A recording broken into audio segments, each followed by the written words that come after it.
হাসরের ময়দানে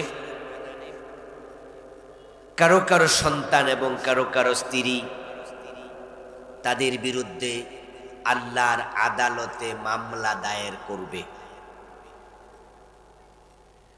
কিছু সন্তান এবং কিছু স্ত্রী বাবা মা এবং স্বামীর বিরুদ্ধে আল্লাহর কাছে অভিযোগ দায়ের করবে। আমরা বাংলাদেশের মাহফিলগুলোতে যে আলোচনাটা অধিক পরিমাণ শুনে থাকি সেটা হলো সন্তান মা বাবাকে সুপারিশ করে জান্নাতে নেবে। সন্তান যদি আলেম হয়, হাফেজ হয়, মাওলানা হয়, আমলকারী হয়, সন্তানের কারণে মা বাবার মাথার মাঝে আল্লাহ নূরের তাজ পড়াবে। এই ওয়াজগুলো বাংলাদেশে একটু খুব বেশি শোনা যায়। নূরের টুপি মাথায় দেয়া হবে, কিন্তু সন্তান যে বাবার বিরুদ্ধে মায়ের বিরুদ্ধে আল্লাহর কাছে অভিযোগ করবে, মামলা দেবে, স্ত্রী এবং স্বামী একে অপরের বিরুদ্ধে আল্লাহর কাছে আদালতে আখেরাতে মামলা দেবে, অভিযোগ দেবে, এই আলোচনাটা সমাজে হয় তুলনামূলকভাবে একটু কম। অথচ সন্তান সুপারিশ করবে, সন্তানের কারণে মাথায় নূরের তাজ হবে, এটা হাদিস দিয়ে সাব্যস্ত। এটা কোরআনে নাই যে সন্তানের কারণে মা বাবার মাথায় নূরের তাজ দেয়া হবে, এটা হাদিসে আছে। আর সন্তান যে আল্লাহর কাছে মামলা দেবে এটা আছে কোথায়? সরাসরি আল্লাহর কোরআনে। দলিলের দিক থেকে শক্তিশালী কোনটা, কোরআন না হাদিস? কোরআনের সিরিয়াল নাম্বার কত? 1। ইসলামের মূল কিতাবই হলো কোরআন, হাদিস হলো কোরআনের ব্যাখ্যা, কোরআনই হলো হেদায়েতের একমাত্র কিতাব, এবং কোরআন হলো সরাসরি আল্লাহর কালাম। তা কোরআনের কোন আয়াতে কোনো সন্দেহ নাই, কোরআনে যা আছে সব নির্ভুল, সবই সঠিক।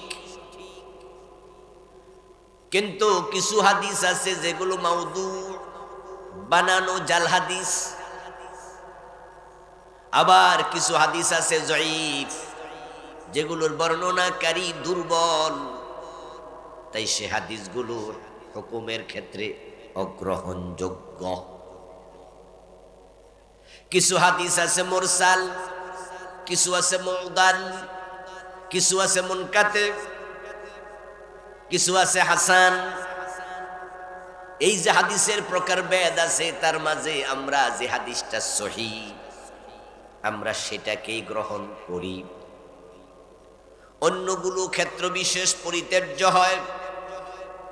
কিন্তু আল্লাহর কোরআনে যত আয়াত আছে, কোরআনের একটা আয়াতের মাঝেও সামান্য দুর্বল আয়াত নাই।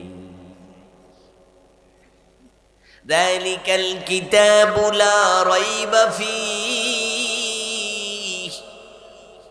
কোরআন হলো এমন এক কিতাব যাতে কোনো সন্দেহের অবকাশ নাই।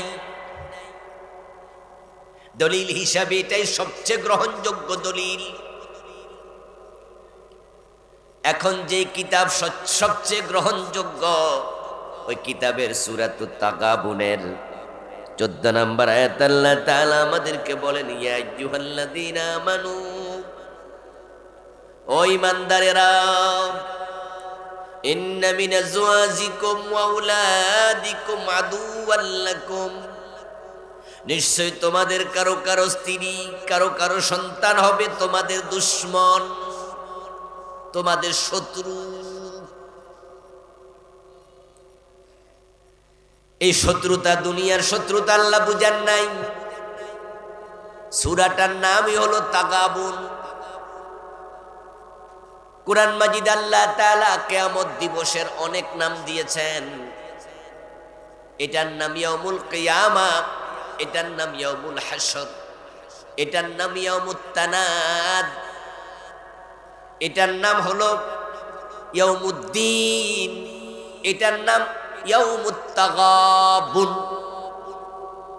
কিয়ামতের বিভিন্ন নাম। তো সূরা তাগাবুনে আল্লাহ তাআলা কিয়ামত প্রসঙ্গে আলোচনা করেছেন, করতে গিয়ে বলেছেন তোমাদের কারো কারো সন্তান, কারো কারো স্ত্রী তোমাদের দুশমনি করবে, ফাহযারুহুম, সুতরাং স্ত্রী সন্তানের ব্যাপারে তোমরা সতর্ক থাকবে। আমাদেরকে আল্লাহ সতর্ক করছেন আমরা যেন আমাদের স্ত্রী এবং সন্তানের ব্যাপারে সতর্ক থাকি। এখন কি সতর্ক, কোন বিষয়ে সতর্ক থাকা লাগবে, কিসের সতর্কতা? এবার এই আয়াতের ব্যাখ্যা জানার প্রয়োজন আছে না নাই? তো তাফসীর মাহফিলের কাম এটাই, যে এখানে কোরআন থেকে তাফসীর হবে। একটি আয়াত আমি পড়েছি, এটার ব্যাখ্যা করে আপনাদের শোনাবো। আপনারা এখানে সবাই কি টাইটেল পড়ে মাওলানা হওয়া সম্ভব? এখানে যারা আছেন দাওরা পাশ করা কি সবার পক্ষে সম্ভব? ইবনু কাসির, তাফসীরে কাশশাফ, তাফসীরে বাইজাবি, তাফসীরে জালালাইন, বুখারী, মুসলিম, ফাথুল বারী, উমদাতুল কারী, এমন কিছু কিতাব আলহামদুলিল্লাহ আমরা পড়ি এবং আমরা পড়াচ্ছি, যে কিতাবগুলোর অনেকের নামও কোনোদিন শোনেন না। এবং যে কিতাবগুলোর নাম আমি বললাম, একটা তো জের জবর নাই। তাফসীরে কাশশাফ বলেন, বাইজাবি বলেন, ইবনু কাসির বলেন, জালালাইন বলেন, বুখারী বলেন, মুসলিম বলেন, উমদাতুল কারী বলেন, ফাথুল বারী বলেন, যে কিতাবের নাম আমি কয়েকটা বললাম, একটা তো জের জবর নাই। এবার আপনারা যারা কোরআন শরীফ পড়তে পারেন, আপনার তো কোরআনে জের জবর আছে, কিন্তু যে কিতাবের নাম আমি কইছি খুলে দিলে আপনি পড়তে পারবেন? অর্থ বোঝা তো দূরের কথা। কিন্তু আলহামদুলিল্লাহ তাফসীর মাহফিলগুলো আপনাদের জন্য বিশাল বড় সৌভাগ্যের জায়গা। আপনারা এখানে নিজের নাম পর্যন্ত দস্তখত করতে পারেন না এমন লোক ওই মাহফিলে দুই একজন। আবার এমএ পাস, বিএ পাস, কামেল পাস, দাওরা পাস এমন আলেম ওইখানে, শিক্ষিত লোক এখানে আছে। এখানে সবার জন্য উন্মুক্ত একটা জায়গা। তো আপনারা তো আর এই কিতাবগুলো পড়ে ইসলাম শিখার সুযোগ নাই। তাই মাহফিলে আসলে পরে একটা একটা আয়াত যদি আমরা ব্যাখ্যা করে শুনাই, তাহলে কমপক্ষে ইসলামের কিছু এলেম তো অর্জন করার সুযোগ থাকলো, ঠিক কিনা? সুযোগ আছে। এই জন্য মাহফিলের কথা শুনলে দৌড়ে চলে আসবেন। এলেম শিখা কিন্তু ফরজ। ইসলামের কিছু এলেম আছে যেগুলো আপনাকে শিখতেই হবে। ইসলাম কিন্তু মূর্খের ধর্ম না, কোন জাহেলের ধর্ম ইসলাম না। এখন আপনি মূর্খ, এটা আপনার দোষ। কোরআনে আল্লাহ যত আয়াত নাজিল করছেন, এক নাম্বার আয়াত কি ছিল? যারা আলেম ওলামা আছেন তারা একটু বলেন না, ইকরা কি ছিল? ইকরা বিসমি রাব্বিকাল্লাযী। ইকরা শব্দের অর্থ পড়ো। আল্লাহ বুঝাই দিলেন যে তুমি মুসলিম হতে চাইলে তোমাকে পড়তেই হবে। একজন মুসলমানকে শিখতেই হয়। নবীজি বলেছেন, তলাবুল ইলমি ফারিদা আলা কুল্লি মুসলিম। নির্দিষ্ট কিছু ইলম অর্জন করা সকল মুসলমানের জন্য ফরজ। এটা ফরজে আইন।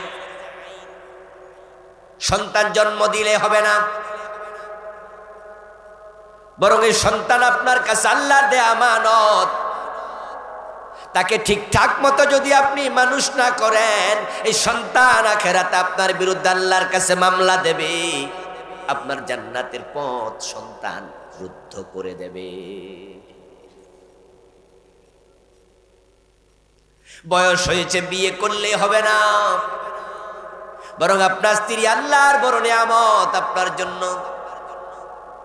এখন যদি আপনি স্ত্রীর হক আদায় না করেন, স্ত্রীর প্রতি স্বামীর যে দায়িত্ব আছে পালন না করেন, হতে পারে আপনার স্ত্রী কিয়ামতের দিন আপনার জান্নাতের পথ রুদ্ধ করে দেবে।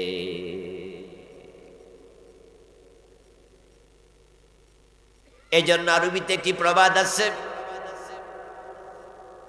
যখন তোমরা কোথাও প্রবেশ করো আগে বাহিরের দরজা দেখিও, কাদ্দিমিল খুরুজ কাবলাল বুলুজ। বাংলায় বলে পায়জামা পরার আগে ফসরাবের জায়গা রাখিও, চেইন রাখিও। আমরা যারা পায়জামা পরি, প্যান্ট পরি, আপনারা এখানে যারা প্যান্ট পরা আছেন সবাই সামনে চেইন আছে না? কারণ চেইনটা না থাকলে কিন্তু আপনার কাপড় আপনি নিজে নষ্ট করে নেবেন। এই জন্য পায়জামা যারা পরে, যে বেটা পায়জামা ছিলা, এ বেটা কি পায়জামা কারো ফর আর ফরে কি চেইন লাগা? কথা কয় না কেন লোকের? কি ফরে না আগে? কারণ না তো কাপড় নষ্ট করে নেবে। কাদ্দিমিল খুরুজা কাবলাল বুলুজ। কোন জায়গায় প্রবেশ করার আগে আগে দেখে নিও, জেনে নিও বের হওয়ার রাস্তা আছে না নাই। কারণ যদি বের হওয়ার রাস্তা না চিনো, না জানো, তাহলে প্রবেশ করলে বিপদে পড়ে যাবে। আরে সন্তান জন্ম দিলে বাবা হওয়া যায় না। বিয়ার আগে বাচ্চা হয়ে গেছে এমন মহিলা বাংলাদেশে আছে না নাই? আছে। এখন বিয়ের আগে যে বাচ্চা হয়ে গেল, বাচ্চার জন্মদাতা আছে কিন্তু বাবার পরিচয় দেয় আর কেউ নেই। যে বাচ্চাটা বিয়ের আগে হয়েছে এটারও জন্মদাতা কিন্তু আছে, কিন্তু বাবার পরিচয় দেয়ার। এজন্য আমি বলেছি জন্ম দিলে বাবা হওয়া যায় না। বাবা হওয়ার জন্য ইসলামের দেয়া কিছু দায়িত্ব পালন করা লাগে। যদি পালন না করো, এই সন্তান তোমার বিরুদ্ধে আল্লাহর কাছে মামলা দিয়ে দেবে। হাসরের ময়দানে কত বাবা সন্তানের মামলায় জাহান্নামী হবে তার কোনো হিসাব নাই। কত স্বামী স্ত্রীর মামলার আসামি হবে, কত স্ত্রী স্বামীর মামলার আসামি হয়ে যাবে।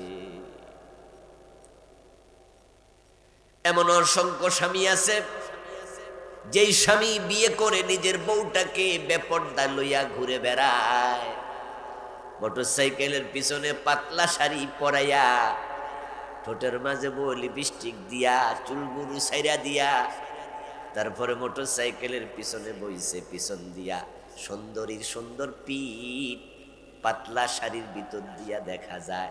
কারণ এমন শাড়িও বাংলাদেশে আছে যেটা মশারির চেয়ে আরো পাতলা। শাড়ি না, এটা মশারি, আরো পাতলা। পেটের পশম শুদ্ধ দেখা যায় এমন শাড়িও আছে না নাই? এখন সুন্দরী বউরে মোটরসাইকেলের পিছনে বসাইছে আর বউয়ের পেটের ভাঁজ, পিঠের ভাঁজ দেখা যায়।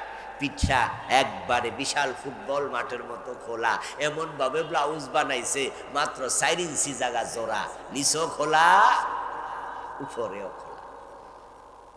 আর জামাই মনে মনে ভাবে এলাকার পোলাপাইন দেখুক আমার বউ কত সুন্দরী, দেখুক না।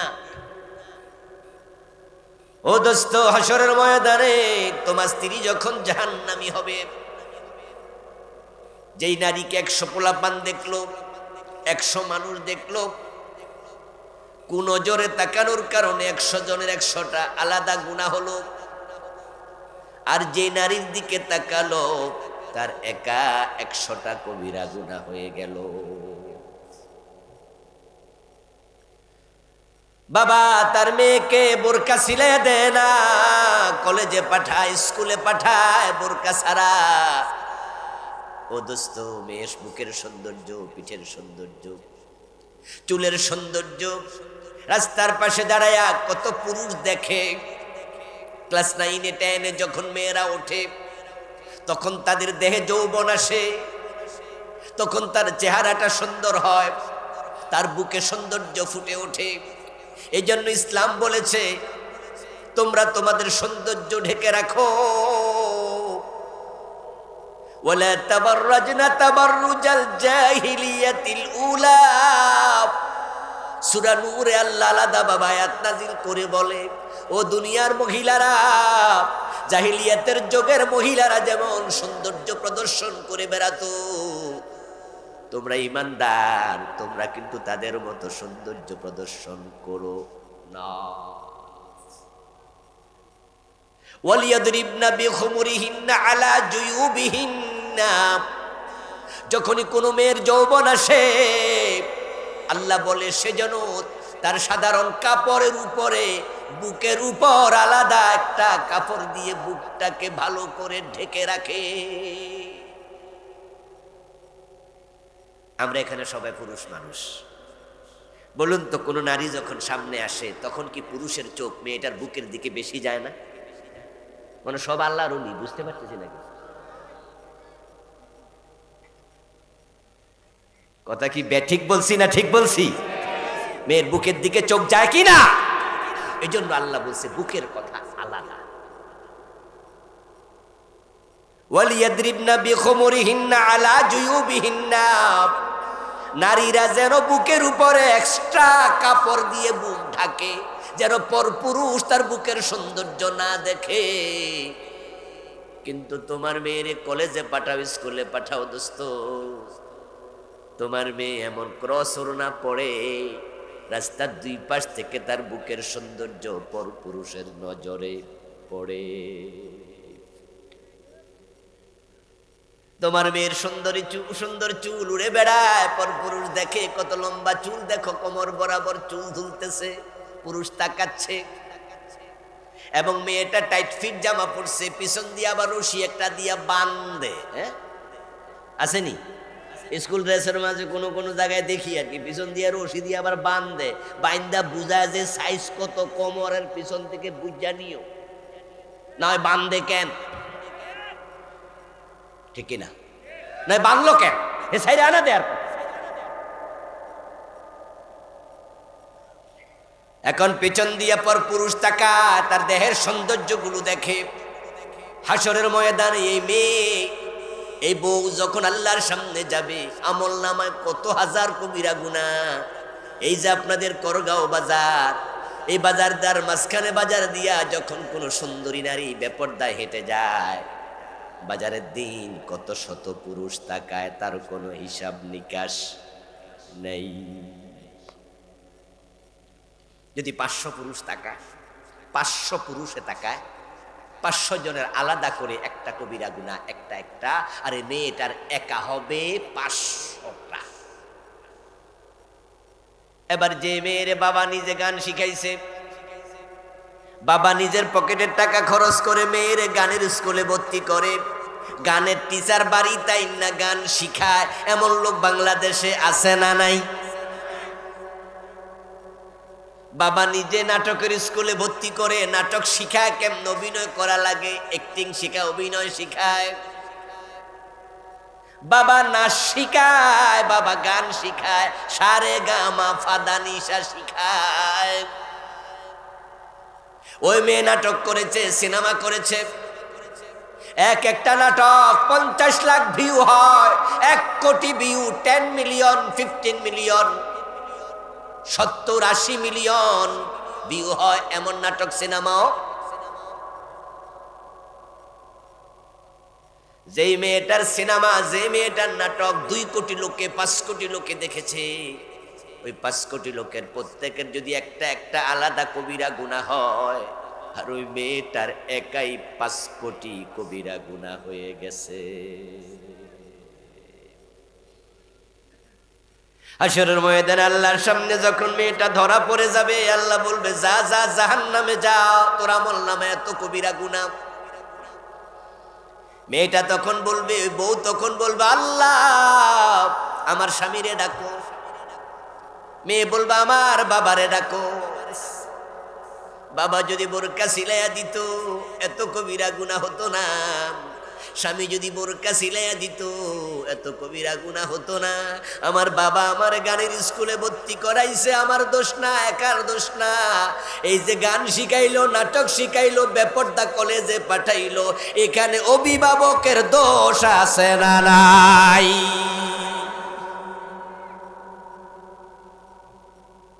দোস্ত আজীবন তো ওয়াজ শুনছেন যে নুরুদ টুপি মাথায় দিল, এই ওয়াজও তো সুবহানাল্লাহর ওয়াজ, মজাই লাগছে।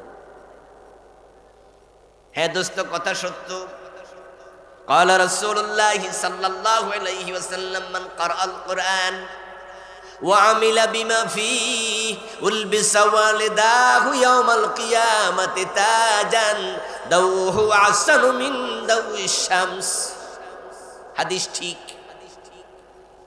যে ব্যক্তি কোরআন পড়ে এবং কোরআন অনুসরণ করে জীবন চালায়, নবীজি বলছেন আল্লাহ পুরস্কার হিসাবে তার মা বাবার মাথার মাঝে নূরের তাজ পড়াবে, যে নূরের টুপির উজ্জ্বলতা হবে সূর্যের চেয়ে বেশি। যে কোরআন পড়ে, যে কোরআন মানে, নূরের তাজটা তার মাথায় না, তার বাবার মাথায়, তার মার মাথায়। ব্যাপারটা কি আসলে? আমি চাকরি করলে কি বেতন আমার বাবা পাবে? এই সিস্টেম দুনিয়া আছে। চাকরি করে যে বেতন পাবে, কিন্তু আমল করলাম আমি, কোরআন পড়লাম আমি, নূরের তাজ আল্লাহ আমার মাথায় না দিয়া কার মাথায় দিবে? আমার। ও দোস্ত, প্রশ্ন হতে পারে কেন? উত্তর হলো আজকের আবুল কালাম আজাদ বাশার আপনাদের সামনে বসে কোরআনের কথা বলছে। আলহামদুলিল্লাহ, কোরআন মেনে চলার চেষ্টাও করি, ভুল ত্রুটি আল্লাহর কাছে ক্ষমা চাই অবিরত। এখন আমার বাবার মাথায় আল্লাহ নূরের তাজ কেন দেবে? আমল করলাম আমি, কোরআন পড়লাম আমি, নূরের তাজ পাবে বাবা।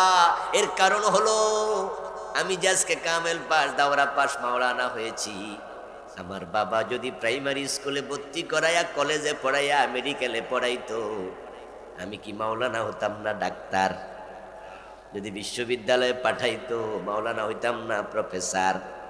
তাহলে আমি যে মাওলানা হলাম, আমার বাবার ভূমিকা আছে না নাই?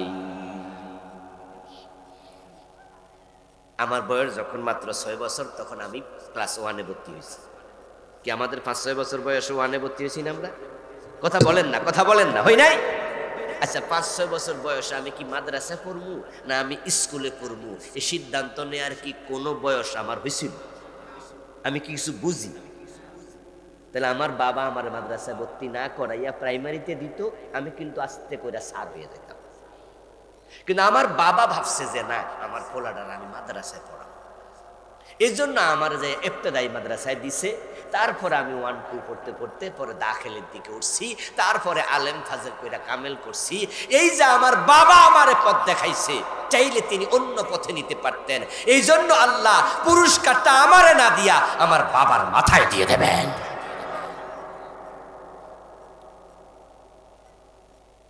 আমার দোস্ত, এবার বাবা যদি আমাকে ভালো পথ দেখায় পুরস্কার, এবার বাবা যদি ভালো পথ না দেখায় তিরস্কার আছে না নাই?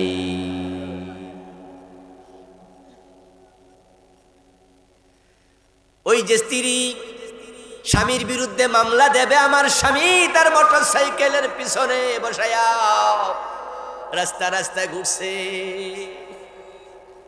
আল্লাহ আমার স্বামীকে ডাকো। ওই মেয়েটা বলবা আমার বাবাকে ডাকো। বাবা মসজিদে চলে গেছে ফজরের টাইমে, কিন্তু যুবক ছেলে, কলেজে পড়ুয়া, ইউনিভার্সিটি পড়ুয়া ছেলে ঘরে ঘুমাইয়া আছে, সাথে করে মসজিদে নেয় না, ছেলে নামাজ কাজা করে। এমন বাপ সমাজে আছে না নাই? সন্তানদেরকে নামাজি বানানো মা বাবার জন্য নফল না ফরজ? এটা ফরজ। নবীজির হাদিস, মুরু আওলাদাকুম বিসসালাম ওয়া হুম আবনাউ 7 সিনিন ওয়াদরিবুহুম আলাইহা ওয়া হুম আবনাউ 10 সিনিন ওয়া ফাররিকু বাইনাহুম মাদাজিআহুম। নবীজি বলছেন, শোনো, সন্তানের বয়স যখন 7, তখন তাদেরকে নামাজের আদেশ দাও। সন্তানের বয়স যখন 10, নামাজ না পড়লে সন্তানকে শাসন করো, প্রয়োজনে ফিটাইয়া নামাজ পড়তে বাধ্য করো। ওই যুবক বেনামাজি, কলেজ ইউনিভার্সিটি পড়ে, নামাজ পড়ে না, হাসরের ময়দানে আল্লাহ বলবে জাহান্নামে যা, তুই বেনামাজি ছিলি। যারা জাহান্নামে যাবে ফেরেশতারা তাদেরকে প্রশ্ন করবে মা সালাকাকুম ফি সাকার। ফেরেশতারা জিজ্ঞাসা করবে, ও মিয়া জাহান্নামে কেন আসলা? কে তোমাকে জাহান্নামে নিয়ে আসলো? কোন অপরাধে তুমি জাহান্নামী? ক্বালু লাম নাকু মিনাল মুসাল্লিন। জাহান্নামীরা জবাব দেবে, আমরা দুনিয়াতে মুসল্লি ছিলাম না, নামাজ পড়ি নাই। তাহলে বেনামাজি যাবে কি জান্নাতে না জাহান্নামে? আওয়াজ দেন, জান্নাতি না জাহান্নামী? আপনার সন্তান যখন জাহান্নামী হবে, বেনামাজি ছেলে, তখন সন্তান বলে বসবে, আল্লাহ আমি জাহান্নামে কেন যাব? আমার বাবারে ডাকো। আমাকে 7 বছর বয়সে বাবা নামাজের আদেশ করে নাই, 10 বছর বয়সে নামাজের জন্য পিটাইয়া শাসন করে নামাজ পড়ানোর কথা। আমার বাবা আমার 10 বছর কেন 17 বছর 18 বছর বয়সও নামাজের জন্য শাসন করে নাই। তাহলে আজকে যে আমি জাহান্নামী হলাম, আমার কি একার দোষ? আমার বাবার দোষ নাই? আল্লাহ বলবে আছে। তখন সন্তান তার বাবাকে হাজির করাবে আল্লাহর কাছে মামলা দিয়া, স্বামীকে হাজির করাবে তার বউ মামলা দিয়া। তারপর বলবে না জাআলহুমা তাহাতা আকদামিনা লিয়াকুনা মিনাল আসফালিন। আমরা তাদেরকে পায়ের তলায় রেখে জাহান্নামে যেতে চাই।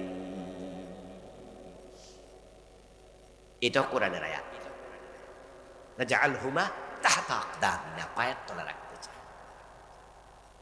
তো কোন সন্তান আমাদেরকে এই জাতীয় অভিযুক্ত করবে? নিশ্চয়ই জাহান্নামী সন্তান, খারাপ সন্তান। ভালো সন্তান তো করবে না, বরং হাদিসে পাওয়া যায় যারা সৎ সন্তান, ভালো সন্তান, জান্নাতি সন্তান, তারা মা বাবাকে সুপারিশ করে জান্নাতে নিয়ে যাবে। আমরা তো সবাই ভালো সন্তান চাই, কিন্তু আমাদের দেশে কি দিন দিন ভালো সন্তান বাড়ছে না কমছে? জবাব দেন, ভালো সন্তান বাড়তেছে না কমতেছে? এখন সমাজে খারাপ মানুষ কেন বেড়ে গেল? খারাপ মানুষ বেড়ে যাওয়ার কারণ মা বাবা সন্তান মানুষ করার ব্যাপারে যথাযথ দায়িত্ব পালন করছে না। সন্তানদের দোষ দিলে হবে না, অনেকে দোষ দেয়। এসে বলো হুজুর কথা শোনে না, হুজুর ছেলেরা কেমন জানি ঘাটতারামি করে, হুজুর সন্তানকে নামাজ পড়তে বলি কিন্তু নামাজ পড়তে আসে না। আমি বলি দোস্ত সময় হারাইয়া এটা পড়ে, ছেলে তো ক্লাস 10-এ পড়ে। আমি বলি রাসূল শিখাইছে 7 বছর, সর্বশেষ 10 বছর, এখন তার বয়স হয়ে গেল 18-19, গাড়ের রগ মোটা হয়ে গেছে, এখন তো আর কথা শুনবে না। তুমি সময় মতো কেন তাকে নামাজ শিখাও নাই? আমার ভাইয়েরা, আমাদের দেশে একসময় তো মাটির পাতিল ছিল, মাটির প্লেট ছিল, ছিল না? মাটির প্লেট, মাটির পাতিল যারা বানায় তাদেরকে বলে কুমার। ওই কুমাররা যখন প্লেট বানায়, থালা বাটি ডেকচি ঢাকনা বানায়, তখন কি মাটিটা শক্ত থাকে তা কাদা? কারণ শক্ত হয়ে গেলে এটা দিয়ে আর হবে না। এই জন্য মাটিটা যখন নরম থাকে তারা পানি মিশাইয়া এটাকে কাদা করে নির্দিষ্ট একটি সময় নির্দিষ্ট পরিমাণে তারপরে এটাকে ডিজাইন করলে কথা শোনে। কিন্তু মাটিতে যদি পানি না থাকে, এটা শক্ত হয়ে যায়, তখন এটা নিজে নিজে ভেঙে যাবে। কুমারের কথায় আর সে ডেকসি হান্ডি পাতিল হবে না। ঠিক সন্তানেরও শাসন করা, আদব শিখানো, কোরআন শিখানো, ইসলাম শিখানো, ভালো মানুষ হিসাবে তৈরি করার নির্দিষ্ট বয়স আছে না নাই? এখন ভালো সন্তান আপনি চান, কিন্তু তাকে ভালো বয়স, ভালো হওয়ার বয়সে তাকে শিখান নাই, শিক্ষা দেন নাই, পারিবারিক ঐতিহ্য নাই। আপনার সন্তানকে আপনি পারিবারিক শিক্ষা দেন নাই, মূল্যবোধ দেন নাই। ইন্নাকা লা তাজনি মিনাশ শাওকিল ইনাব, বিখ্যাত আরবি প্রবাদ, তুমি কাঁটাওয়ালা গাছ রোপণ করে আঙ্গুর ফল আশা করে লাভ নাই। তাল গাছে আম ধরে না, আম গাছে জাম ধরে না। সন্তানকে ভালোভাবে মানুষ না করে তার থেকে ভালো কিছু আশা করলে কোনো লাভ হবে না। এই জন্য বাবা মাকে আগে দায়িত্ব পালন করা লাগে, সন্তানের জন্য আগে দোয়া করা লাগে। কেমনে সন্তান ভালো মানুষ হয় এটা আগে ইসলাম থেকে, কোরআন হাদিস থেকে শিখা লাগে। ইব্রাহিম আলাইহিস সালামের সন্তান যদি ইসমাইলের মতো এত ভালো মানুষ হতে পারে, জাকারিয়া আলাইহিস সালামের যদি তার ঘরে ইয়াহইয়ার মতো নবী হতে পারে, আপনার সন্তান মাদক সেবী কেন হয়? আপনার সন্তান বিড়ি খায় কেন, সিগারেট খায় কেন? আপনার সন্তান বেনামাজি কেন?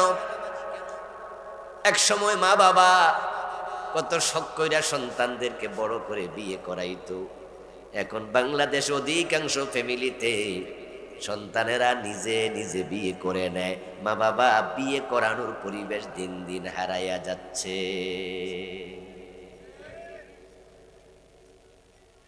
এখন আর ছেলেদেরকে মা বাবারা বিয়ে করাইতে পারতেছে না, নিজেরা নিজেরা চয়েস কইরা নিজেরা নিজেরা বিয়ে করে বইয়া থাকে। এখন মনে হয় যেন কথা শুনে না। এই জন্য আপনার দায় আছে, আপনাকে বুঝতে হবে যে আপনি ভালো হয়েছেন কিনা। এই জন্য মা বাবাকে আগে ভালো হওয়া লাগবে। কামা তাদিনু তুদান, আরবি প্রবাদ, যেমন কর্ম তেমন ফল। হযরত ওমর খলিফাতুল মুসলিমিন, এক ব্যক্তি এসে ওমরের কাছে অভিযোগ করলো ছেলের বিরুদ্ধে, হে আমিরুল মুমিনিন, আমার ছেলে আমার কথা শোনে না, সে আমার অবাধ্যতা করছে। হযরত ওমর তো মেজাজি মানুষ, শুনে তিনি বললেন, ঠিক আছে, কালকে ছেলে সহ এতটা বাজে আমার কাছে হাজির হবে, আমার রাজসভায় চলে আসবে। পরদিন বাবা তার ছেলেটাকে সাথে নিয়ে ওমর রাদিয়াল্লাহু তাআলা আনহুর সম্মুখে হাজির হলেন। হযরত ওমর ছেলেটার দিকে লক্ষ্য করে হাতে একটা ছোট্ট লাঠি নিয়ে তারপরে মজলিসে বসলেন। বসে ছেলেকে সামনে ডাকলেন, ডেকে বললেন, বাবার অভিযোগ সত্য কিনা সেটা বলো। ছেলে জবাব দেয়, হুজুর, আমার বাবা নিশ্চয় আপনার কাছে আমার অবাধ্যতার অভিযোগ দিয়েছে। ওমর বলে, ঠিক বুঝতে পেরেছো, মা বাবার অবাধ্য কেন হও, কেন বাধ্যতা করো, এজন্য তোমাকে ডাইকে আনছি। তোমার বাবা গতকালকে আমার কাছে এসে তোমার বিরুদ্ধে অভিযোগ দিচ্ছে। এবার ছেলেটা বলতেছে, আমিরুল মুমিনিন, আমিও তো বুঝি মা বাবার অবাধ্যতা ভালো নয়, তাদের কথা শোনাই উচিত, কিন্তু আমি যে কেন ভালো হতে পারি না সেটা আমিও বুঝি না। সিদ্ধান্ত অটল থাকতে পারি না, মাঝে মাঝে সিদ্ধান্ত নেই আজ থেকে আর মায়ের কথা বাবার কথার বিরুদ্ধে চলবো না, কিন্তু দুদিন পরে আবার উল্টে যাই। আমি আপনার কাছে জানতে চাই, আমার তো অনেক হক আমার উপরে মা বাবার আছে, কিন্তু আমার কোনো হক কি আমার মা বাবার উপর ছিল না? তারা আমাকে লালন পালন করার ক্ষেত্রে সেখানে কোনো গ্যাপ করছে কিনা, একটু এ বিষয়ে আমার বলেন, না হয় আমি কেন উল্টে যাই, ঠিক থাকতে পারি না, এ উত্তর তো আমার জানা নাই। হযরত ওমর ছেলের কথা শুনে বললেন যে, হ্যাঁ হ্যাঁ বাবা, তোমার মা বাবার উপরে তোমারও হক আছে। এক নাম্বার হক ছিল তোমাকে একজন ভালো মা দেয়া, কারণ মা যদি ভালো না হয় সন্তান ভালো হয় কম। মায়ের চরিত্রের প্রভাব সন্তানের উপরে তীর্যকভাবে প্রভাবিত হয়। মা হলো সন্তানের জন্য ফ্যাক্টরির মতো।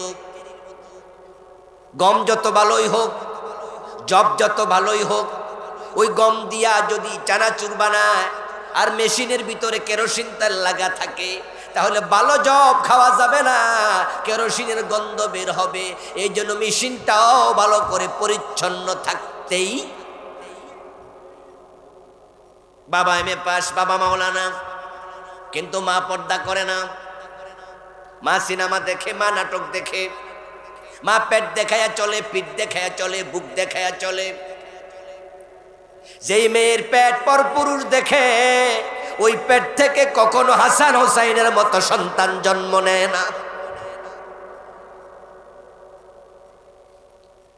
যে মেয়ের পেট বুক পরপুরুষ দেখে, পরপুরুষকে বুকের সৌন্দর্য দেখে বেড়ায় যে মেয়ে, ওই বুকের দুধ খাই আব্দুল কাদের জিলানীদের জন্ম হবে না। এই জন্য নারী সালেহা হওয়া লাগবে, সালেহা। قال رسول الله صلى الله عليه وسلم الدنيا كلها متاع وخير متاع الدنيا المرأة الصالحة। তাম দুনিয়া সম্পদ, তাম দুনিয়া উপকারী, তাম দুনিয়ার সব মাখলুক দামি, আর একজন সতী নারী হলো দুনিয়ার সবচেয়ে বেশি দামি। নবীজি বলছেন আদ-দুনিয়া কুল্লুহা মাতা, খায়রু মাতা'id দুনিয়াল মারআতু সালিহা। সতী নারী দুনিয়ার সবচেয়ে বড় সম্পদ। সতী নারী কি বেপরদায় চলে? কথা বলতে হবে তো। সতী নারী বেপরদায় চলে?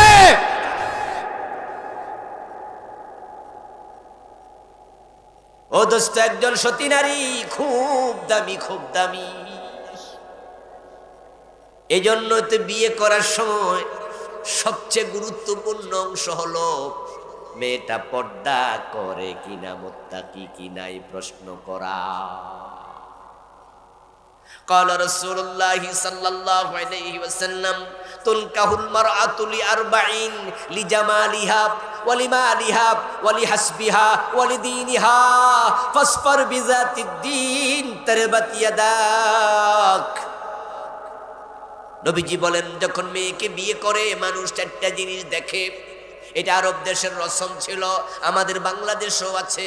মেয়ে সুন্দরী কিনা, মেয়ের বাবার পয়সা কড়ি আছে কিনা, বংশমর্যাদা ভালো কিনা, এগুলো তোমরা দেখিও। আমি নবী আপত্তি করি না। দেখতে পারো তার সৌন্দর্য, দেখতে পারো তার বংশমর্যাদা, দেখতে পারো তার বাবার অর্থ সম্পদ, কিন্তু আমি নবীর পরামর্শ প্রথম তিনটা কমতি হলো ছাড় দিও, কিন্তু 4 নাম্বার গুণ লক্ষ্য রাখিও, ফাসফার বিযাতিদ দ্বীন। মেয়ে দিনদার কিনা, যদি দিনদার হয় এটাকে প্রাধান্য দাও, কারণ একজন নারীর সবচেয়ে বড় গুণ হলো তার তাকওয়া, তার সতীত্ব। যে মেয়েটা পর্দানশীল, যে মেয়েটা মুত্তাকি, তাকিয়া, জাকিয়া, ওই মেয়ের পেট থেকে আব্দুল কাদের জিলানীর মতো, ইমাম বুখারীর মতো, হাসান হোসাইনের মতো সন্তানদের জন্ম হয়। প্রিয় ভাইয়েরা আমার, খুব সাবধান। হযরত ওমর বলছে, তোমার ভালো মা পাওয়া এটা তোমার সবচেয়ে বড় অধিকার। তোমার বাবা এই দায়িত্বটা পালন করা দরকার ছিল। এই যে সন্তান আপনার স্ত্রীর পেট থেকে আসলো, এই সন্তান কেমন মায়ের সন্তান হবে এটা সিলেক্ট করার সুযোগ কি কোনো সন্তানের আছে? এটা বাবার দায়িত্ব। একসময় এটা ছিল, আলহামদুলিল্লাহ। আগে বিয়ে করাইতে গেলে বাবারা জিজ্ঞাসা করতো, বেয়াই সাহেব মেয়ে বোরকা পরে কিনা, মেয়ে কোরআন শরীফ পড়তে পারে কিনা। আর এখন এসব জিগাই না, পর্দার ভালাই নাই। এখন যাইয়াই জিজ্ঞাসা করে মেয়ে কি পাস, শুধু পাস লইয়া টানাটানি, দিকের খবর নাই। চামড়া সুন্দর পাইলে পাগল হইয়া যা। চামড়া যদি সুন্দর হয় তাহলে যা ইচ্ছা হোক। যদি আইসা কেউ বলে যে মেয়েটা 4 জনের লোকে প্রেম করছে, তখন আবার ছেলে হইন না কর এই বয়সে একটু একটু, মানে তাকওয়ার কোনো বালাই নাই। একসময় আমাদের মায়েদের দিকে তাকান, চাচিদের দিকে, দাদিদের দিকে তাকান, তারা বোরকা ছাড়া ঘর থেকে বের হতো না। বোরকা পইরা যদি বেড়াতে যেত রিকশায় চড়ে, ওই বোরকা পরার পরও রিকশার চারপাশে কাপড় দিয়ে আবার পেঁচাইয়া দিত। আপনাদের এই কিশোরগঞ্জে ছিল যে রিকশার মাঝে তুইলা বোরকা পইরা তারপরে আবার কাপড় চাদর দিস। আমার মনে আছে, আমার পাশের গ্রামে আমার ফুফু বিয়ে দিয়েছি, ঠিক আমার পাশের গ্রাম। তো আমার দাদিকে নিয়ে যখন বেড়াতে যেতাম মাঝে মাঝে, আমার দাদি কখনোই দিনের বেলায় বেড়াতে যেত না, বরং মাগরিবের পরে যাইতো পাশের গ্রাম। তো মাগরিবের পরে যখন বের হতো মেয়ের বাড়ি বেড়াইতে যাবে, হাতে একটা ছাতা নিত। তো আমি বলতাম, দাদি এই মাগরিবের পরে তো এমনি অন্ধকার, আবার ছাতা নিছো কেন? তুই বুঝদি না, আট সামনে আট। আমাদের বাড়ি থেকে বের হয়ে 1-150 গজ গেলে মেন রোড, ওই রোড বাজার আছে।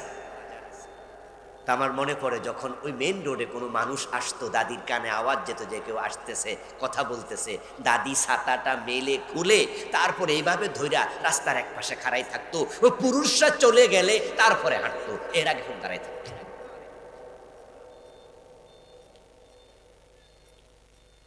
আমাদের মায়েরা, চাচিরা, দাদিরা, ফুফিরা তারা লেখাপড়া কম জানতো, কিন্তু তারা তাকওয়াবান, ফরেজগার, পর্দাওয়ালা ছিল। তাই তাদের পেট থেকে নাস্তিকদের জন্ম হয় নাই। সারা বাংলাদেশে খুঁজে নাস্তিক পাওয়া যেত না 10 জন 5 জন, তাসলিমা নাসরিন একাই ছিল। এই তাসলিমা নাসরিন নাস্তিকতা করার পর বাংলাদেশের লোকেরা তার বিরুদ্ধে এমন ভাবে আন্দোলন করছে, সে বোরকা পরে পালাইতে বাধ্য হয়েছে। তার সহযোগী একটা লোক বাংলাদেশে খুঁজে পাওয়া যায় নাই যে জনকণ্ঠ পত্রিকা তাসলিমা নাসরিনের পক্ষে লিখত। তাসলিমা পালাইয়া যাওয়ার পর তারা পর্যন্ত তাসলিমার পক্ষে লিখতে আর সাহস করে নাই। কোনো নাস্তিক বাংলাদেশে পাওয়া যেত না, কিন্তু বেনামাজি ছিল, অশিক্ষিত ছিল, নাস্তিক ছিল কম। আর আজকের এই যুগে আমরা দেখেছি, মাত্র 12-10 বছর আগে শাহবাগের মোড়ে কয়েক হাজার নাস্তিক একসাথ হয়েছিল। ওই যে ফাঁসি চাই, ফাঁসি চাই, গণজাগরণ মঞ্চ, নাম শুনছেন না? এই গণজাগরণ অধিকাংশ নাস্তিক।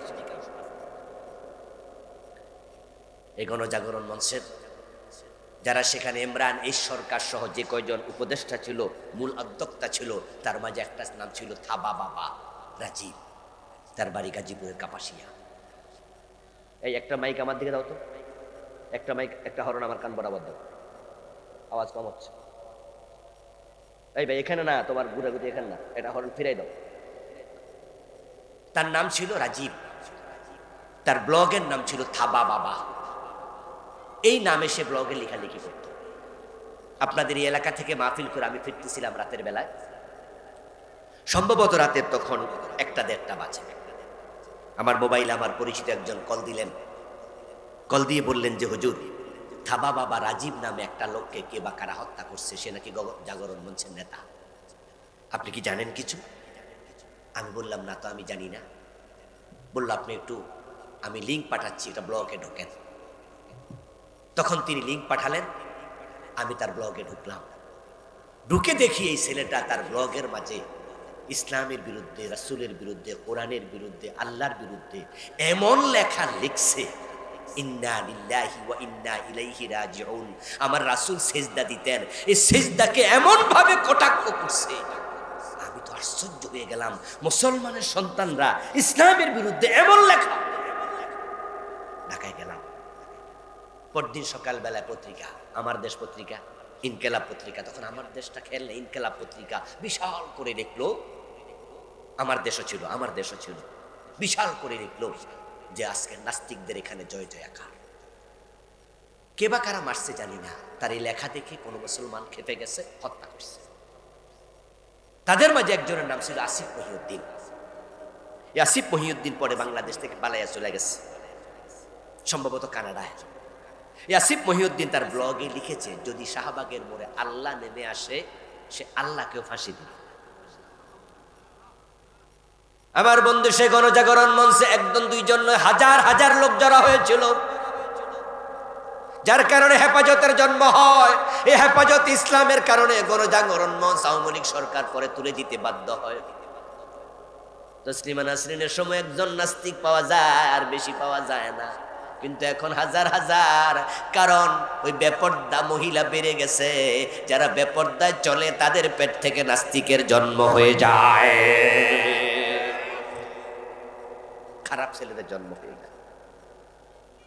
এই জন্য হযরত ওমর বলতেছেন যে তোমার প্রথম হক ছিল তোমার ভালো মা। এই কথা বলার সাথে সাথেই ছেলেটা বলতেছে, হুজুর তাহলে আমি বুঝলাম যে প্রথম হকটা আমার বাবা আদায় করে নাই, কারণ তিনি বিয়ে করেছেন দাসীকে। আমার মা একজন দাসী, আর দাসী যারা হয় তাদের পর্দা থাকে না, তারা বিভিন্ন হাত বদল হয়, তারা বাজারে বিক্রি হয়। এই জন্য দাসীরা চাইলেও তারা পরপুরুষ থেকে নিজকে সেভ করতে পারে না। বলে আমার বাবা একজন ভালো স্বাধীনা নারী, পর্দানশীল নারীকে বিয়ে করে নাই, করছে একজন দাসী। এজন্য মায়ের চরিত্র আমি কিছুটা পেয়েছি। এবার ওমর বলেন দ্বিতীয় হক হলো তোমার একটা ভালো নাম রাখা, ভালো নাম। কারণ নামের প্রভাব মানুষের উপর পড়ে। একটা ভালো নাম পাওয়া এটা সন্তানের হক। আপনারা এখানে যারা আছেন যে নিজের নাম কি কেউ নিজে রাখে? আপনার যে নামটা, এই নামটা কে দিছে? আপনার মা, না হয় আপনার বাবা, না হয় আপনার দাদা, না হয় আপনার আত্মীয় স্বজন, ঠিক না? এখন যদি আপনার খারাপ নাম দেয় তা আপনি কি করবেন?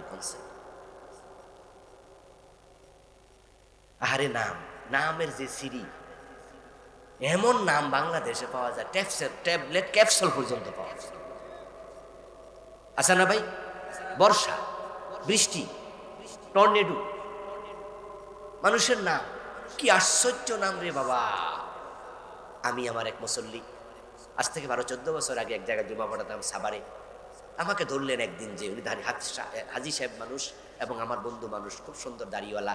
আমার অনুরোধ করলেন, নাতনি হয়েছে হুজুর, আপনি একটু আমার নাতনির নাম রাখবেন এবং আমার বাসায় দুপুরে খাবেন।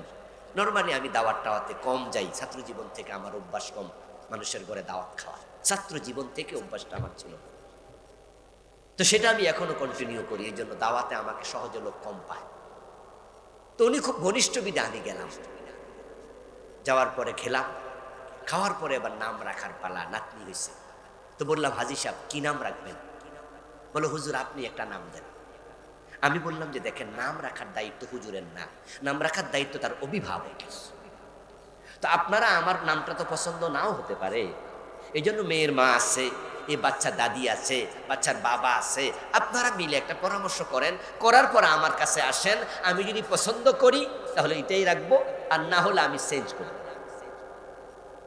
তো মুরব্বী আমার কথা শুনে ভিতরে ঢুকলো, কয়েক মিনিট পরে বের হয়ে আইসা কয় হুজুর নাম একটা চয়েস করছি। কি নাম? মৌসুমী। বুঝছেন কথা? বুঝছেন? তা আমি তখন শুনে বললাম যে কোন মৌসুম, শীত না গরম? কয় না না এই মৌসুম না। কোন মৌসুমী?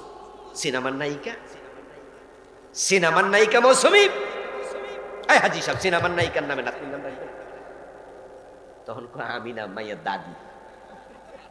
যখন আমি ধরলাম সব, কি করলেন? আমার দোষ নাই, এটা মাইয়ের দাদি করছে। ও দোস্ত, এমন মৌসুমী শাবনূর সিনেমার নায়িকার নামে নাম রাখতেছ, শোনো নামের প্রভাব মানুষের জীবনে পড়ে। এই জন্য নবীজি সাল্লাল্লাহু আলাইহি ওয়াসাল্লামের কাছে যখন কোন কাফের মুসলিম হতে আসতেন, আমার রাসূল অনেকের নাম পরিবর্তন করে দিতেন। এখন আপনি যদি আপনার মেয়ের নাম মৌসুমী রাখেন, তাহলে মেয়েটা যখন আস্তে করে বড় হবে, ক্লাস 6-এ 7-এ 8-এ 9-এ পড়বে, তখন তার কাছে খবর আসবে, সে জানবে এই নামে একজন সিনেমার নায়িকা বাংলাদেশে ছিল। এখন ওই মেয়েটার অন্তর তো জাগতে পারে, আমিও একজন নায়িকা হব। যদি আপনি মা আয়েশার নামে নাম রাখতেন, মা খাদিজার নামে নাম রাখতেন, তাহলে আপনার মেয়ে বড় হয়ে জানতো রাসূলুল্লাহ স্ত্রী খাদিজা জান্নাতি নারী, আমার রাসূলের স্ত্রী আয়েশা জান্নাতি নারী। তাহলে ওই নামের কারণে মেয়েটার মাঝেও নামের প্রভাব পড়তো, সেও তাদেরকে অনুসরণ করে মুত্তাকি হওয়ার স্বপ্ন দেখতো। এই জন্য নাম রাখার সময় অভিভাবক বাবা তোমাকে সাবধান হওয়া লাগবে। হযরত ওমর বলতেছেন তোমার দ্বিতীয় অধিকার হলো ভালো একটা নাম পাওয়া। কয়দিন আগে একটা ম্যাগাজিনে পড়ছি, কয়দিন বলতে তাও কয়েক বছর আগে, রাস্তার মোড়ে দাঁড়াইয়া কয়েকটা ছেলে গাঁজা খাইয়া মাতলামি করতেছে, ফাজলামি করতেছে। ওখান দিয়ে পুলিশের গাড়ি যাচ্ছে, আর পুলিশরা দেখে বুঝছে যে এগুলো তো হালকা কেমন কেমন করতেছে, নামছে নাই বা কথা বলে দেখে যে তিনোটাই মাথা। তো দাঁড়ে দইরা কলার মলারে সাইপে দইরা গাড়ি তুলছে, থানা নিয়ে গেছে। তো থানা নেওয়ার পরে লিডে রেখে দিছে লকারে, তালা বন্ধ কইরা। ওসি সাহেব পুলিশের মধ্যে ঘুমাইতে চলে গেছে। সকালবেলা আসছে, সকালবেলা এখন মাতলামি তো আর কয়েক ঘন্টা পরে থাকে না, তখন তারা স্বাভাবিক। তো ওসি সাহেব গেট খুইলা, লকার খুইলা বাইর করছে, বাইর করে আবার কয় তোর বাড়ি কই, তোর বাড়ি কই, তোর বাড়ি কই। রাতের বেলায় গাঁজা খাইয়া রাস্তার মাঝে মাতলামি করস, মদ খাইয়া। তো পরে ঠিকানা লইছে, ঠিকানা লইয়া প্রত্যেকটার বাপকে খবর দিচ্ছে। খবর দিয়া থানা আইনা সাদা কাগজে সিগনেচার লইয়া মুসলেকা লইয়া ছেড়ে দিতেছে। তো প্রথম দুইটারে ছেড়ে দিল, 3 নাম্বারটারে ডাকছে। তো ডাইকে জিজ্ঞাসা করে, হেই তোর কি নাম? কয় বুলেট। কি নাম? যখন বলছে বুলেট, তখন ওসি সাহেব কনস্টেবল বলতেছে, ছেলেরে ছাইরা ছেলের বাপেরে বাঁধে। তো বাপ তো হাজির আছে, বলতেছে ছেলেরে ছাইরা তো বাপেরে বাঁধে, হ্যান্ডকাপটা বাপের হাতে লাগা।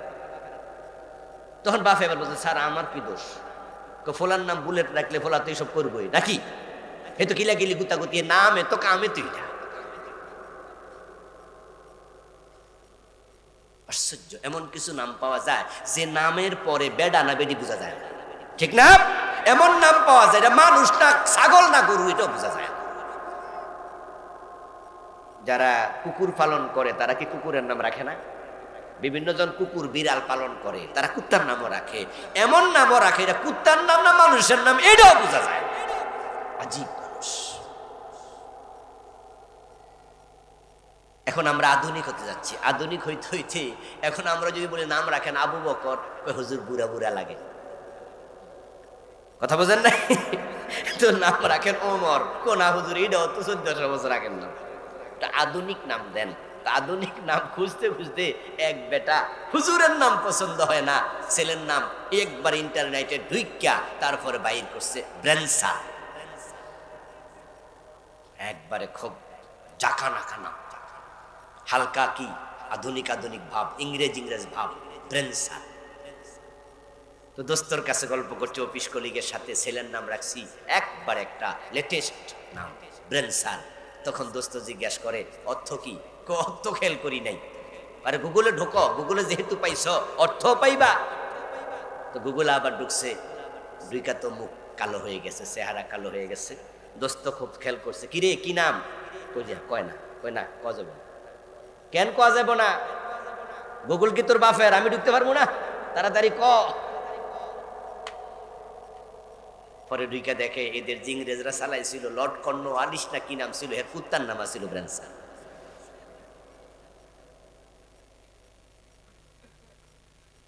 হযরত ওমর যখন বলল ভালো নাম পাওয়া তোমার অধিকার, ভালো নাম কি নবীজি শিখাইছেন? আহাব্বুল আসমা ইলাল্লাহ আব্দুল্লাহ ওয়া আব্দুর রহমান। দুনিয়ার মানুষ শোনো, আল্লাহর কাছে সবচেয়ে প্রিয় নাম আব্দুল্লাহ। আব্দুর রহমান আল্লাহর কাছে সবচেয়ে প্রিয় নাম। আমি ক্লাস 9-এ মেশকাত পড়ি, মাদ্রাসাতে ক্লাস 9 দাখিল জামাতে ক্লাস 9-এ মেশকাত পড়ানো। ওই মেশকাতের অংশটা কিতাবুল আদব, ওখানে নামের অংশ আছে হাদিসে। আমি ক্লাস 9-এ পড়েছি এই হাদিসটা, আহাব্বুল আসমা ইলাল্লাহ আব্দুল্লাহ ওয়া আব্দুর রহমান। এই হাদিসটা আমি কর্মজীবনে এসে যখন বিয়ে করি, আমার 4টা ছেলে আল্লাহ দিছে, আমি 4টার নাম রেখেছি আব্দুল্লাহ। আমল করেছি। বড়টার নাম আব্দুল্লাহ মারুফ, শেষ অংশ মারুফ, চিনা যাবে, অসুবিধা নেই। দ্বিতীয়টার নাম রেখেছি আব্দুল্লাহ আল মাহমুদ, তো মাহমুদ বললে চিনা যায়।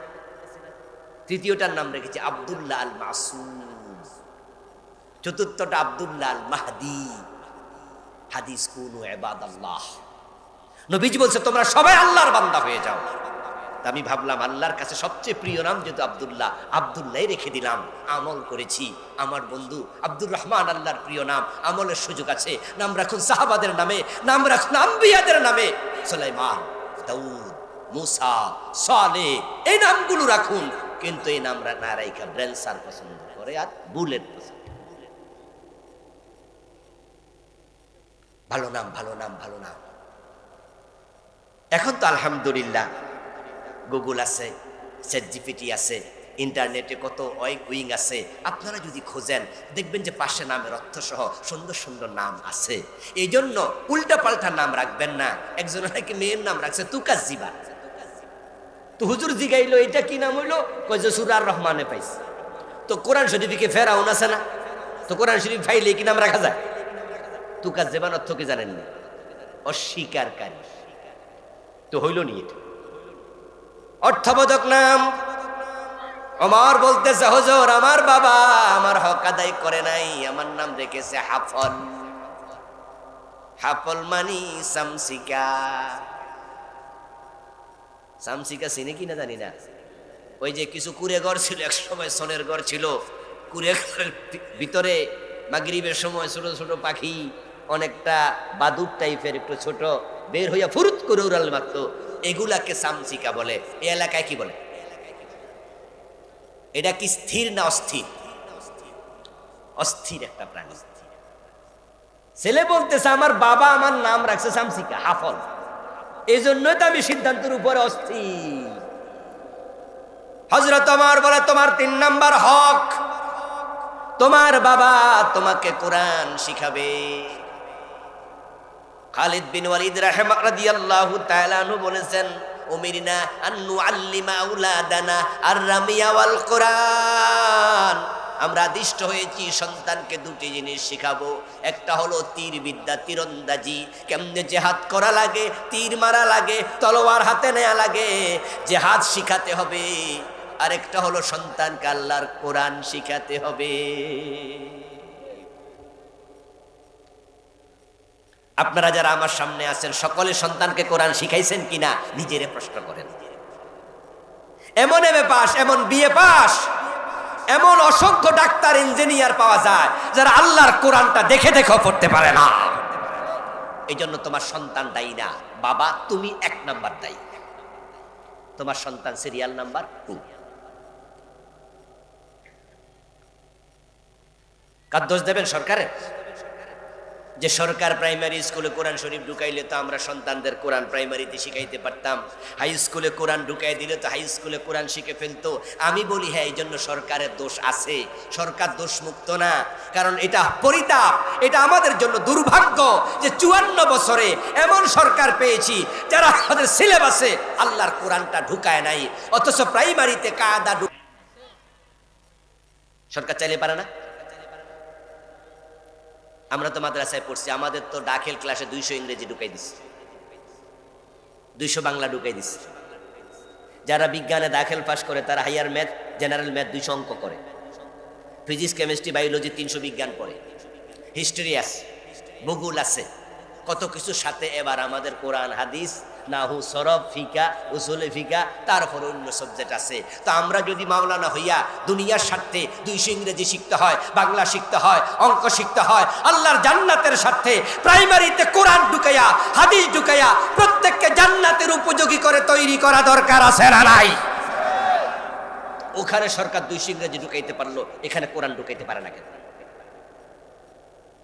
পারে না, না চায় না? কথার জবাব দিতে হবে, পারে না, না চায় না?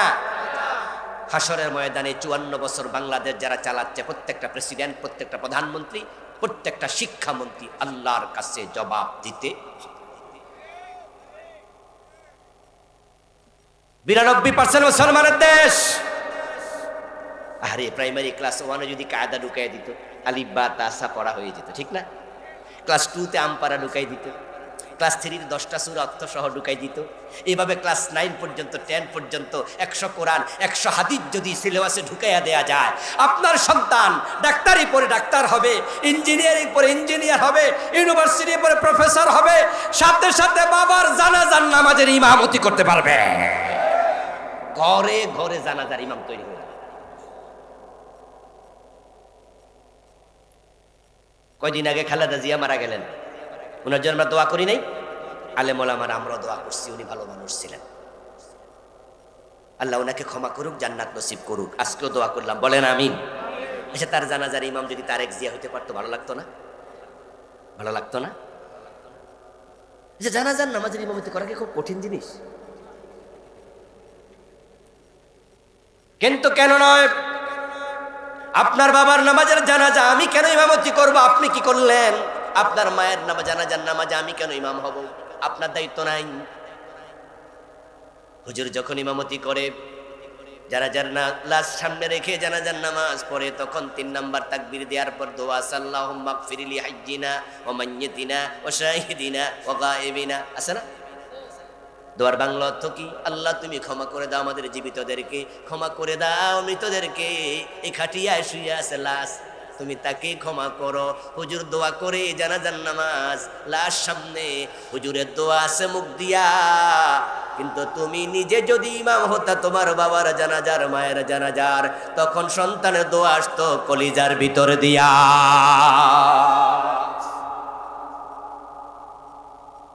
কিন্তু এমন সিলেবাস বাংলাদেশে বানাইছে, এমএ পাস করলো সাইদ তাকবীরে জানাজার নামাজের সিস্টেমটাই শিখায় না, আর কান আকাম 13 ফরজ শিখায় না। এমন সিলেবাস বাংলাদেশে বানাইছে, এই সিলেবাসকে ডাস্টবিনে ফেলে দিয়া একটা ভালো সিলেবাস বানানো দরকার আছে না নাই?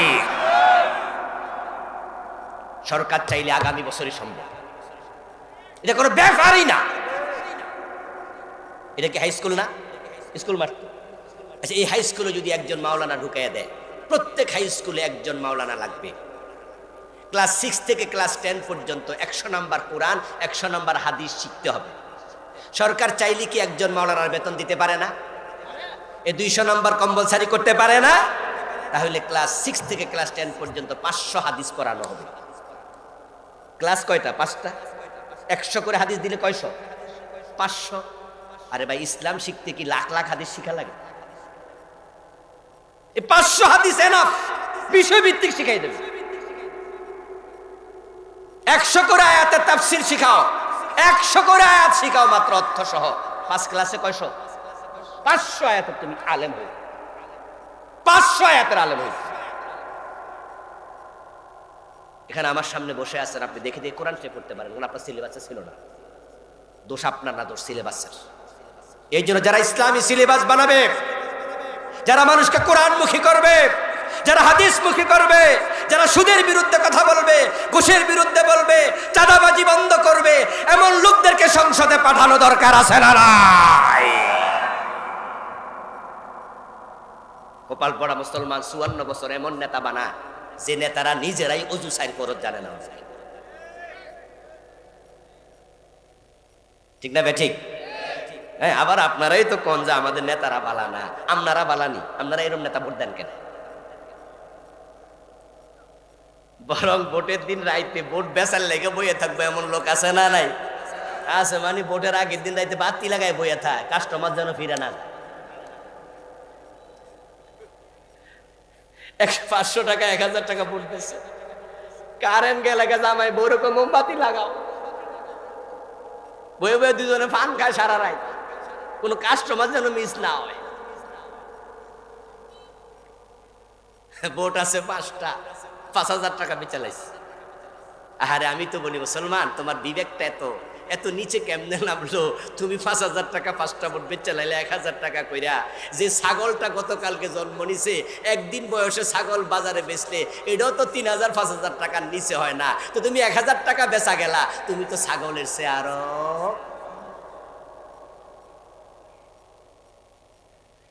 কিছু মুরগিও আছে 1500 টাকা দাম হয়ে যায়। এই জন্য যারা টাকা দিয়ে ভোট বেছে এবং টাকার মাধ্যমে ভোট কিনে, এই দুইজনকে আল্লাহ কিয়ামতের দিন লাঞ্ছিত করবে। দোনোটা বিবেক।